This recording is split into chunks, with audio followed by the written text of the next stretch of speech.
أهلا بيكم سنة 6 ابتدائي. النهاردة هنحل مع بعض أسئلة الدرس الأول من الوحدة الثالثة بعنوان النشاط الزراعي في وطننا العربي من كتاب الأضواء. بس قبل ما نبدأ ما ننساش نصلي على النبي عليه أفضل الصلاة والسلام. ويلا بينا نبدأ على طول ونقول بسم الله.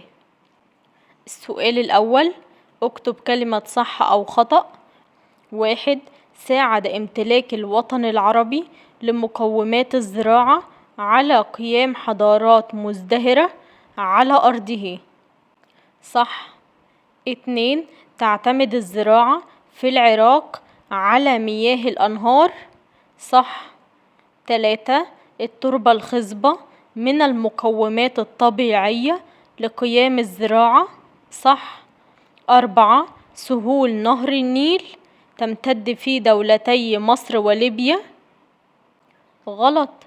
5. تشتهر بلاد المغرب بالزراعة على المطر. صح. 6. تعد دول الخليج العربي من أكثر الدول العربية امتلاكا لرأس المال اللازم لقيام الزراعة. صح. 7. تعد مصر من أكثر الدول العربية إنتاجا للقمح. صح. 8. يعتمد مشروع توشكا بجنوب الوادي على مياه الأمطار الشتوية. غلط. 9. تحتل دولة السودان المركز الأول في إنتاج القمح على مستوى الوطن العربي. غلط. 10. يعد الزحف العمراني والتغيير المناخي من المشكلات التي تعوق تطور الزراعة. صح. السؤال الثاني أكمل. 1. تتوافر التربة الخصبة في العراق في سهول نهري دجلة والفرات. 2. يزرع قصب السكر في مناطق متعددة من صعيد مصر. 3. يعد السوق من المقومات البشرية لقيام الزراعة في الوطن العربي. 4. تقوم الزراعة في الواحات اعتمادا على المياه الجوفية. 5. يستخدم القمح في صناعة الخبز. 6. تتصدر مصر دول الوطن العربي في إنتاج القطن من نوعه بيبقى طويل التيلة. 7. توفر الزراعة المواد الخام اللازمة للصناعة. 8. من المشكلات التي تواجه الزراعة في الوطن العربي التغيرات المناخية. 9. يستخدم القطن في صناعة الملابس والمنسوجات الفاخرة. 10. من المقومات الطبيعية لقيام الزراعة المياه العذبة والتربة الخصبة وتنوع المناخ. يبقى 3 حاجات: المياه العذبة والتربة الخصبة وتنوع المناخ. 11. توفر الزراعة للشباب فرص عمل. 12. تعمل الدول العربية على حل مشكلات الزراعة من خلال تحلية مياه البحر. 13. يساعد مشروع مستقبل مصر للزراعة المستدامة على تحقيق الأمن الغذائي. السؤال الثالث صوب ما تحته خط. 1. تتوافر سهول نهر النيل في مصر وليبيا. غلط. في مصر والسودان. 2. يتمتع الوطن العربي بمناخ معتدل ومطير في الجنوب في الشمال. 3. تتصدر مصر إنتاج القطن قصير التيلة. غلط. طويل التيلة. 4. يعد كل من الأسواق ورأس المال من المقومات الطبيعية للزراعة. من المقومات البشرية. 5. يعتمد مشروع توشكا بجنوب الوادي على مياه الأمطار على مياه نهر النيل. 6. أكثر الدول العربية امتلاكا لرأس المال دول المغرب العربي. غلط، دول الخليج العربي. 7. الأيدي العاملة من المقومات الطبيعية لقيام الزراعة. غلط، من المقومات البشرية. السؤال الرابع اختر. 1.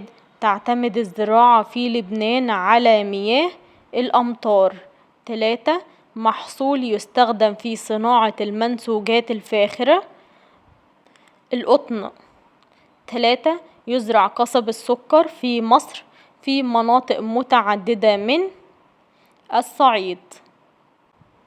4. مشروع مستقبل مصر للزراعة المستدامة هو جزء من مشروع الدلتا الجديدة. 5. من المقومات البشرية اللازمة لشراء البذور والآلات رأس المال. 6. من أساليب الري الحديثة التي تستخدمها الدول العربية لحل مشكلات الزراعة الري بالتنقيط. 7.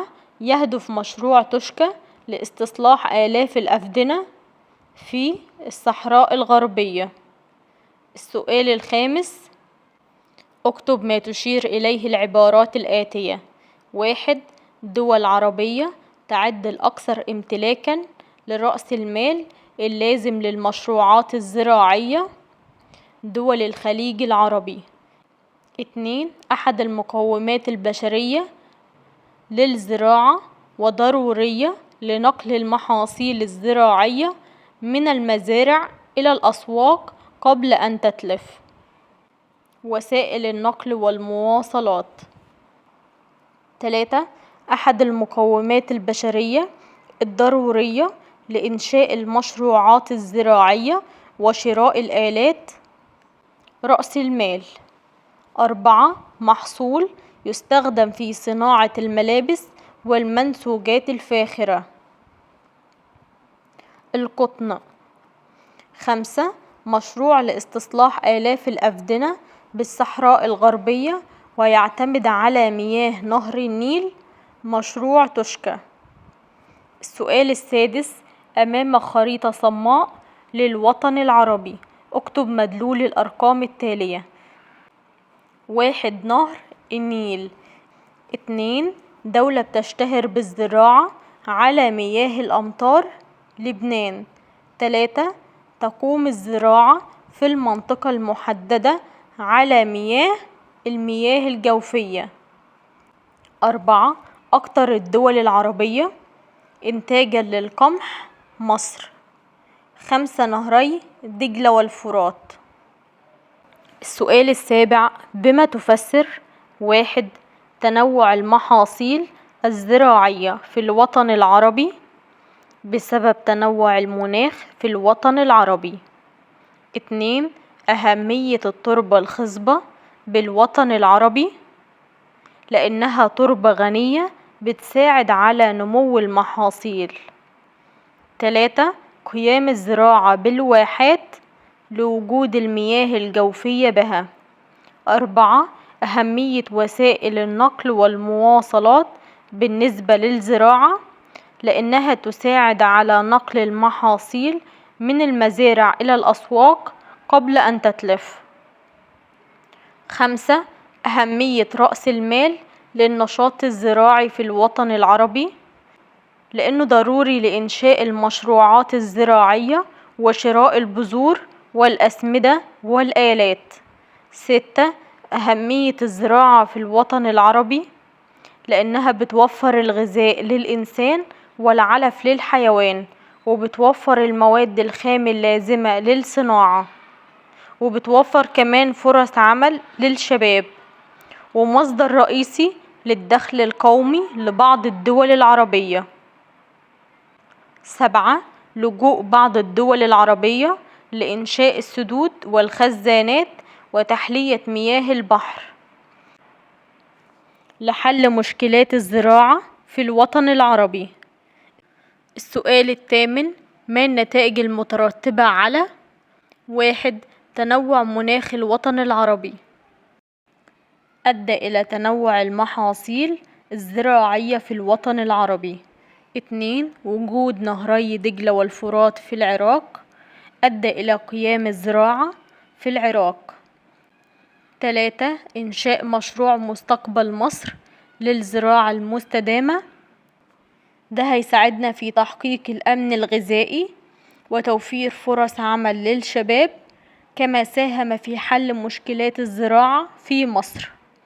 4. إنشاء مشروع توشكا أدى إلى زيادة الرقعة الزراعية وتحقيق الأمن الغذائي، كما ساهم في حل مشكلات الزراعة في مصر. السؤال التاسع: ما العلاقة بين الزراعة وفرص العمل؟ بتوفر الزراعة فرص عمل للشباب. 2. الزراعة والصناعة: بتوفر الزراعة المواد الخام اللازمة للصناعة. 3. معالجة مياه الصرف والزراعة: بتعمل بعض الدول العربية على معالجة مياه الصرف لحل مشكلات الزراعة. السؤال العاشر: دلل.